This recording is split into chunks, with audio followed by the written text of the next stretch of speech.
الله الله الله الله يا مولانا الله الله الله لا إله إلا الله الله الله الله يا مولانا الله. بسم الله الرحمن الرحيم. الحمد لله رب العالمين، والصلاة والسلام على سيدنا محمد وعلى آله وصحبه أجمعين. اللهم لا سهل إلا ما جعلته سهلا وأنت تجعل الحزن إذا شئت سهلا. سبحانك لا علم لنا إلا ما علمتنا إنك أنت العليم الحكيم. Nous voilà, chers frères et sœurs, arrivés aux 10 derniers jours de ce mois béni. Et il doit être très important pour chaque musulman, chaque jeûneur, chaque demandeur d'Allah de ne pas laisser passer ces jours sans en profiter. Allah est généreux, Allah ouvre ses portes, Allah donne sans contrepartie. Donc, ça serait vraiment malheureux pour le musulman de laisser passer ces jours sans prendre et cueillir les dons d'Allah subhanahu wa ta'ala. Comme on dit, il suffit de se baisser pour ramasser. Le mois du Ramadan déjà écoulé à 20 ou 21 jours. Et le jeûne, scientifiquement, pour le corps, matériellement parlant, quand on jeûne vraiment, pas le jeûne qu'on fait nous, c'est-à-dire quand on ne mange pas et on ne boit pas pendant la journée et qu'on mange peu pendant la soirée, le corps commence à se tourner vers ses réserves de tissus gras et des lipides pour les brûler. Donc, c'est le moment où on commence à ressentir les bienfaits du jeûne. Les bienfaits du jeûne avec certaines douleurs et souffrances. Le corps commence à se consumer, donc le corps commence à souffrir et le jeûne devient un peu plus dur que les autres jours. Et scientifiquement, c'est quand on commence à souffrir que les bienfaits du jeûne commencent. Et on peut transposer ça sur le jeûne spirituel et les résultats spirituels du jeûne de ce mois. C'est maintenant, après les 20 premiers jours, c'est maintenant qu'on doit commencer la saison de la moisson. On a travaillé la terre, on a labouré, on a planté, on a arrosé, et maintenant on doit commencer la saison de la moisson. Et ça serait vraiment malheureux d'arriver à ces jours et ne pas cueillir les fruits de nos efforts. Les fruits, c'est pas les fruits de nos efforts, c'est une façon de parler, mais le fruit qu'Allah subhanahu wa ta'ala nous a préparé en contrepartie de cette soi-disant intention et soi-disant effort qu'on a fait vers Allah subhanahu wa ta'ala pendant ces 20 premiers jours. Cueillir, moissonner, ça demande aussi de l'effort. Et ça demande, et cet effort, il est avec un peu de plaisir. Il est mélangé avec le plaisir de voir la récolte entre les mains. savez, l'agriculteur, il travaille toute l'année. Il prépare la terre, il la travaille, il plante, il met des engrais, il arrose, il attend la pluie, des mois et des mois, à ne faire que dépenser, dépenser son effort et dépenser de l'argent qu'il jette par terre. Il n'est même pas sûr d'avoir sa récolte et son rendement, mais il le fait quand même. Il fait tout cet investissement, il prend tout ce risque, il apporte tous ses efforts physiques et matériels, et quand arrive la moisson, Allah subhanahu wa ta'ala lui donne le fruit de ses efforts, et c'est l'effort de la récolte, elle est mélangée avec le plaisir de voir les graines et la récolte et les fruits de l'année entre ses mains. Donc c'est un effort mélangé avec le don et le plaisir du don d'Allah subhanahu wa ta'ala. Donc on a commencé les jours de la souffrance et du plaisir, de la souffrance et de la lumière d'Allah, de la souffrance et de la proximité d'Allah subhanahu wa ta'ala.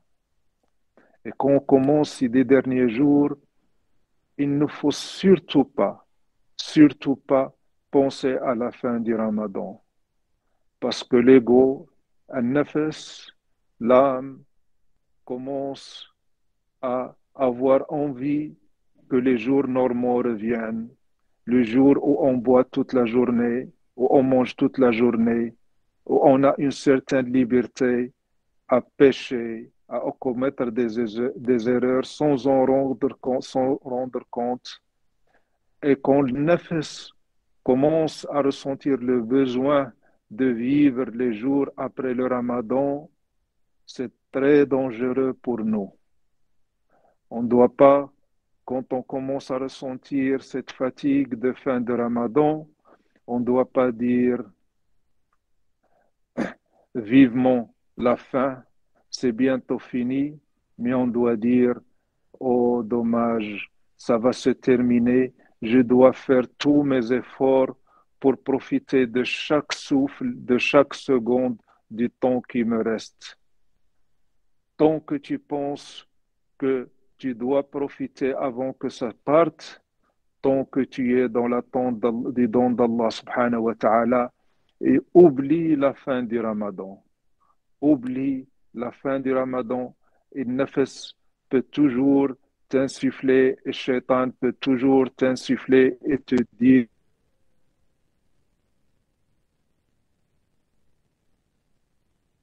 Alhamdulillah, c'est bientôt fini, alors il ne faut pas penser comme ça, il faut ir au maximum. Donc, l'Aïd ou la fête de la fin du Ramadan, c'est une fête de fin de moisson, de fin de récolte, de fin de réception de don d'Allah subhanahu wa ta'ala, le don spécial à ce mois. C'est pour ça que Sayyidina Nabi sallallahu alayhi wa sallam, quand il arrivait ces 10 derniers jours, on dit qu'il attachait sa ceinture, qu'il serrait la ceinture. Et il abandonnait tout, et des fois même, il allait à la mosquée, il ne revenait même pas chez lui, il restait retiré dans la mosquée pour l'adoration, pour que rien ne l'occupe, rien le distrait d'Allah et de l'adoration d'Allah subhanahu wa ta'ala. Sachant que Sayyidina Nabi sallallahu alayhi wa sallam, dans tous ses états, rien ne le distrait d'Allah, mais c'est seulement pour nous apprendre, pour apprendre à sa nation que ces 10 derniers jours, il faut essayer, vraiment essayer de se couper de tout matériellement et spirituellement et se consacrer à Allah. Et quand on disait que Sayyidina Nabi sallallahu alayhi wa sallam, il serrait la ceinture, ça faisait référence à ce que Sayyidina Nabi sallallahu alayhi wa sallam ne touchait pas ses femmes pendant ces 10 derniers jours. Donc, même si c'est autorisé pendant la nuit, Sayyidina Nabi sallallahu alayhi wa sallam ne le faisait plus pendant l'i'tikaf parce qu'il n'avait pas de temps. Tout son temps doit être avec Allah subhanahu wa ta'ala. On ne veut pas, je ne veux pas et j'ai pas envie, ni pour moi, à commencer par moi, ni pour vous, que ces jours partent sans qu'on ait ce grand plaisir de la rencontre d'Allah et de la rencontre de l'archange Gabriel. Cet ange Gabriel, ce grand ange qui descendait sur Nabi sallallahu alayhi wa sallam et qui apportait le message d'Allah au cœur de Sayyidina Muhammad sallallahu alayhi wa sallam et qui était le compagnon de Sayyidina Nabi sallallahu alayhi wa sallam. Et Sayyidina Nabi sallallahu alayhi wa sallam l'appelait Akhi Jibril, mon frère Gabriel. Il l'appelait mon frère.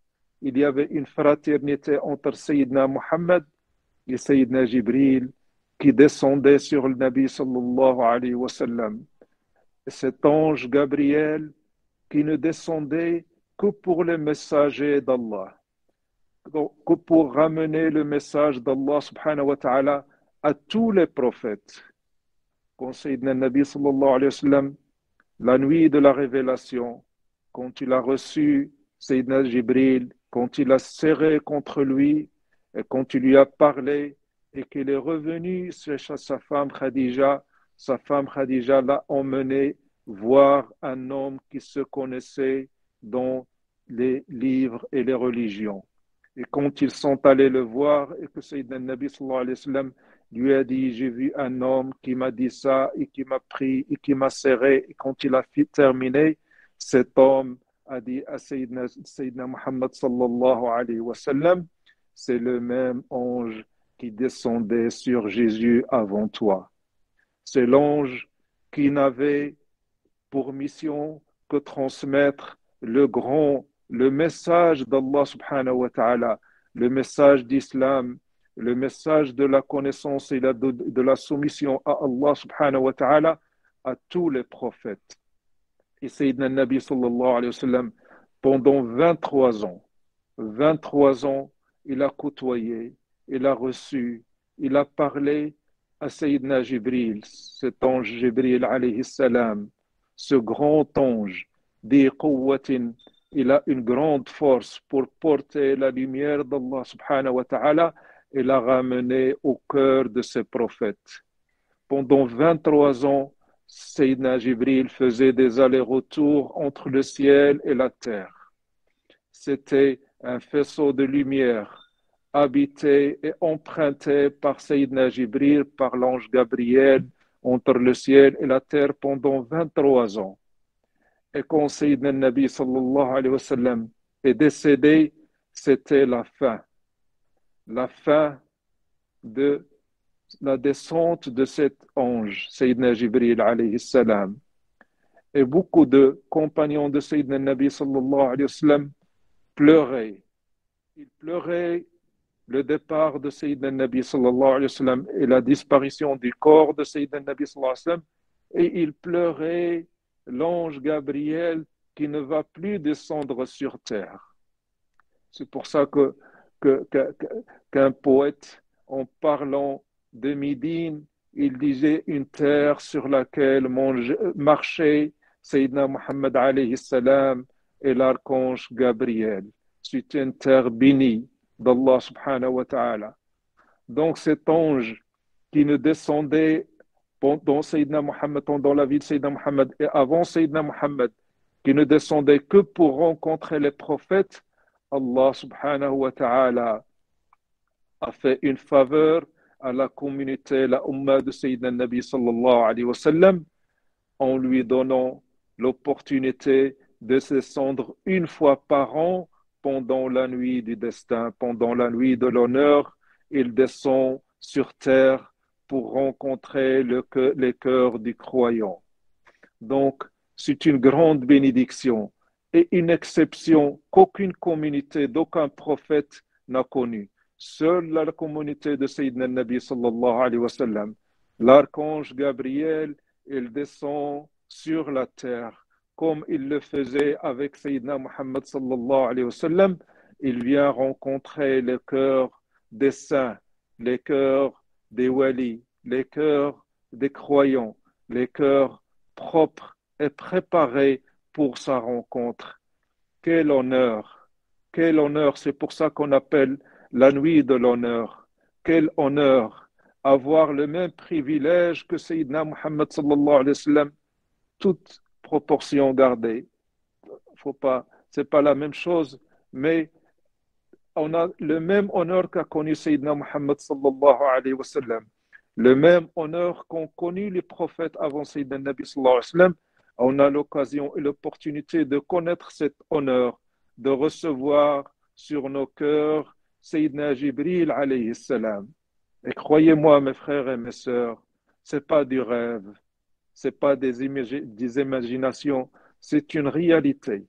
Qu'Allah subhanahu wa ta'ala nous fasse vivre cet honneur, connaître quelque chose qu'a connu Sayyidina Nabi sallallahu alayhi wa sallam, connaître la rencontre de notre cœur avec Sayyidina Jibril alayhi salam. Donc, cette nuit et ces nuits qui nous restent pendant ce mois, ce sont des nuits bénies, ce sont des nuits d'effort, l'effort qu'on fait pour Allah. Allah subhanahu wa ta'ala nous récompense pour cet effort qu'on a fait. J'avais envie de boire, j'ai pas bu pour toi, Allah. J'avais envie de manger et j'ai pas mangé pour toi, Allah. J'avais envie de parler, de papoter, de médiser, mais j'ai arrêté. Je me suis retenu pour toi, Allah. Ça me fait souffrir. Ça fait souffrir ton âme, mais c'est une souffrance qui, dans ces 10 derniers jours, est mélangée avec le plaisir de la rencontre de l'ange Gabriel et d'autres anges, des millions, des milliards d'anges qui descendent avec Sayyidina Jibril pour la rencontre des cœurs des croyants pendant une de ces nuits bénies qui arrivent. Allah subhanahu wa ta'ala est généreux et grand avec nous. Nous devons prendre le don d'Allah subhanahu wa ta'ala et le remercier de nous avoir donné ce privilège. Sayyidina Nabi sallallahu alayhi wa sallam, il veillait, il ne dormait pas beaucoup pendant la nuit, il se réveillait pour prier jusqu'à ce que ses pieds enflent, jusqu'à ce que ses pieds soient fissurés par le statut debout, après avoir resté debout toute la soirée, toute la nuit. Sayyidina Nabi sallallahu alayhi wa sallam avait ses pieds enflés et fissurés, et beaucoup de compagnons, et Sayyida Aïcha, son épouse, tous lui demandaient: ô Rasulallah, ô messager d'Allah, pourquoi tu te donnes toute cette peine alors que tu es Muhammad, l'élu, le messager d'Allah, et Allah t'a pardonné tout, tout. Pourquoi tu te donnes toute cette peine? Et Sayyidina Nabi sallallahu alayhi wa sallam, à chaque fois, il disait: Afala akunu abdan shakura, pourquoi je ne serai pas un esclave, un serviteur remerciant, gras, qui montre de la gratitude envers Allah subhanahu wa ta'ala.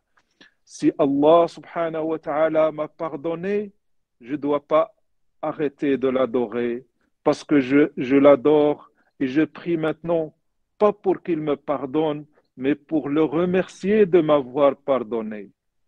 Les dons d'Allah subhanahu wa ta'ala sont tous des moyens pour nous rapprocher de lui. Je prie, il me donne. Je prie pour le remercier, il me rapproche de lui, il me rajoute plus et plus. Donc tout ce que je fais avec Allah subhanahu wa ta'ala, ou tout ce que Allah subhanahu wa ta'ala me donne, c'est un moyen pour me rapprocher de lui. Je le remercie pour ce qu'il m'a donné. Je le remercie parce qu'il m'a pardonné. Et je le remercie parce qu'il m'a réveillé pour me permettre de le pardonner. Tous les dons s'enchaînent et tu rentres dans un cercle, pas un cercle vicieux, le mot n'est pas juste, mais un cercle ascendant qui me rapproche de plus en plus vers Allah.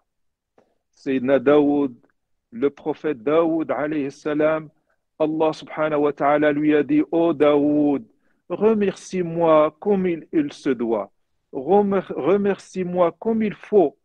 Alors Sayyidina Daoud, le prophète Daoud, il a dit, ô Allah, comment pourrais-je te remercier alors que je dois te remercier de t'avoir remercié parce que tu m'as permis de te remercier. Donc c'est un don d'Allah. Et je dois te remercier de m'avoir permis de te remercier. Donc ça va plus s'arrêter. Et Allah subhanahu wa ta'ala a dit à Daoud, oh Daoud, maintenant tu m'as remercié.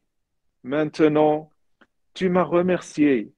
Donc, quand on adore Allah subhanahu wa ta'ala, quand on prie, quand on est dans l'effort, il y a toujours un don quelque part. Allah subhanahu wa ta'ala n'est pas là pour refouler les gens qui se rapprochent de lui. Allah subhanahu wa ta'ala ne refoule jamais les gens qui frappent à sa porte. C'est pas digne d'Allah subhanahu wa ta'ala. C'est pas digne des hommes généreux, des créatures généreuses. Alors ça serait pas digne d'Allah subhanahu wa ta'ala. Allah est le plus généreux de tous les généreux. Il ne refoule jamais les gens qui frappent à sa porte. C'est au moment que tu ressens la fatigue, ou que tu es lassé, ou que tu n'as plus envie, sache qu'à ce moment-là, le don d'Allah subhanahu wa ta'ala se rapproche. Inna Allah la yamallu hatta tamallu. Allah ne se lasse pas tant que vous ne lassez pas. Dès que tu te lasses de demander d'Allah, Allah, dès que tu te dis, je suis fatigué, j'en peux plus, je ressens rien, je n'ai rien vu, rien n'a changé, ça fait longtemps que je fais dhikr, j'ai prié, tout ça, rien n'a changé. Quand tu commences à avoir cette lassitude, c'est à ce moment-là que tu dois te tenir bon et te forcer et faire l'effort de rester dans la demande d'Allah et dans le dhikr parce que le don se rapproche. Après l'adoration avec l'effort, vient l'adoration avec le plaisir. Après avoir été porteur d'efforts, tu commences à être porté par le plaisir de l'adoration d'Allah subhanahu wa ta'ala. Et ces jours et ces nuits sont des moments opportuns. Ne les laissez pas passer. Ne les laissons pas passer sans qu'on en profite. Un frère ou une sœur pourra me dire, j'ai rien vu, j'ai rien ressenti, mes efforts sont partis comme ça. C'est pas bien de parler d'Allah subhanahu wa ta'ala. Allah, si tu donnes un pour Allah, Allah te donne 1000, te donne 10 000, te donne 20 000. Il n'y a rien qui part dans l'air avec Allah subhanahu wa ta'ala. Et il y a aussi la bénédiction du groupe, des cœurs. On est un groupe. Et je demande à Allah subhanahu wa ta'ala qu'on soit un groupe, même si on n'est pas ensemble physiquement. Qu'Allah subhanahu wa ta'ala fasse de nos esprits et de nos cœurs un groupe. Et s'il y a un accepté parmi nous, ou deux acceptés, ou une personne qui a vécu vraiment la nuit bénie d'Allah subhanahu wa ta'ala, que Allah subhanahu wa ta'ala pardonne à tous par la bénédiction et la baraka d'un d'entre nous. Comme on est dans le mois de la baraka, comme on est dans le mois où une nuit vaut 1000 mois, un frère ou une sœur vaudra 1000 frères ou 1000 sœurs. Qu'Allah subhanahu wa ta'ala nous fasse accepter par la grâce et la baraka d'un ou d'une sincère entre nous. Donc, mes frères et mes sœurs, pendant ces 10 derniers mois, quand on parle d'effort, on ne parle pas de quantité, on parle de qualité. Il y a des frères ou des sœurs qui essayent pendant ces nuits ou pendant la nuit du 27 de donner le tout pendant cette nuit, dormir très peu, c'est pas bien. Il faut dormir suffisamment pour être bien réveillé et prier réveillé et serein, en état de veille, ne pas être à moitié endormi. Sayyidina Nabi sallallahu alayhi wa sallam, il a vu un homme prier endormi, qui faisait comme ça et qui s'empêchait de dormir. Alors Sayyidina Nabi sallallahu alayhi wa sallam lui a dit, va dormir, prie, tant que tu ressens de l'activité et de la vitalité en toi, tant que tu es en forme, dès que la fatigue te domine, va dormir, repose-toi et réveille-toi après pour prier. Donc, il ne faut pas veiller toute la nuit. Il vaut mieux veiller une partie de la nuit, une partie, alors qu'on est en forme, et on sait ce qu'on dit, on sait ce qu'on évoque, on sait ce qu'on invoque, que prier toute la nuit à moitié endormi. Prier le Isha, Tarawih, 4 rak'ah et dormir tout de suite. Tout de suite. Se réveiller la nuit du 27, 2 heures avant le Fajr et prier 4 rak'ah, serein, éveillé. Il vaut mieux ça que veiller toute la nuit alors qu'on ne sait pas ce qu'on fait, on ne sait pas ce qu'on dit. Veillez avant la prière du Fajr, priez 4 rak'ah, Inch'Allah. Je sais que vous êtes en train de vous organiser pour veiller cette nuit, alors ne la veillez pas. Quand on dit veiller, ça ne veut pas dire ne pas dormir. On fait, si on a la possibilité, une sieste d'un quart d'heure, une demi-heure pendant la journée. Pendant la nuit, on prie l'Isha, on fait Tarawih et on dort et on se réveille 2 heures, 2 heures et quart avant le Fajr et on prie le Tahajjud, puis al-Witr, puis on prie al-Fajr. Qu'Allah subhanahu wa ta'ala nous fasse profiter de ces heures, de ces secondes bénies d'Allah subhanahu wa ta'ala. وَمَنْ أَحَبَّ لِقَاءَ اللَّهِ أَحَبَّ اللَّهُ لِقَاءَهُ. Celui qui aime la rencontre d'Allah, Allah subhanahu wa ta'ala aime sa rencontre. Tant que tu es dans l'effort et la volonté de rencontrer Allah subhanahu wa ta'ala, sache que Allah subhanahu wa ta'ala aime te rencontrer. Et quand Allah subhanahu wa ta'ala voit son serviteur debout, en train de l'évoquer, en train de l'invoquer, Allah subhanahu wa ta'ala dit aux anges, ô mes anges, regardez mon serviteur, j'ai inventé et j'ai créé en lui, en mon serviteur, la fatigue. J'ai créé en lui l'envie de manger. J'ai créé en lui l'envie de se reposer. J'ai créé en lui l'envie de manger. Et elle a tout laissé pour moi. Elle est meilleure que vous. Je n'ai créé rien de tout ça en vous. Mon serviteur a tout ça en lui et il a tout laissé pour moi. Ne croyez pas que vous êtes petit. Ne croyez pas que vous êtes rien du tout. Vous êtes grand quand vous demandez le grand. Vous êtes grand quand vous demandez Allah et vous laissez tomber quelque chose pour Allah subhanahu wa ta'ala. Et la rencontre d'Allah subhanahu wa ta'ala, c'est un signe d'amour d'Allah. Et quand on montre un signe d'amour d'Allah, Allah subhanahu wa ta'ala nous aime plus qu'on l'aime. Il nous a aimés avant qu'on l'aime, subhanahu wa ta'ala. Qu'Allah subhanahu wa ta'ala nous fasse profiter de ces nuits. Qu'Allah subhanahu wa ta'ala nous fasse profiter les uns des autres. Qu'Allah subhanahu wa ta'ala nettoie et purifie nos cœurs de toute rancune ou toute haine envers qui que ce soit, nos frères, nos sœurs, surtout nos parents. Éliminons tout ça avant de commencer à demander la récolte des dons d'Allah subhanahu wa ta'ala. Commencez par nettoyer et purifier vos cœurs, appeler, contacter, demander pardon à toute personne et surtout aux parents et à la famille, toute personne pour laquelle on aurait de la rancune, Et Allah subhanahu wa ta'ala, je lui demande par la grâce de Awliya Allah, qu'Allah subhanahu wa ta'ala vous récompense pour cet effort si vous le faites et qu'Allah subhanahu wa ta'ala nous pardonne tous par la sincérité de l'un ou de l'une d'entre nous. Barakallahu fikum, jazakumullahu khairan, wa taqabbal Allahu minna wa minkum. Allah, Allah,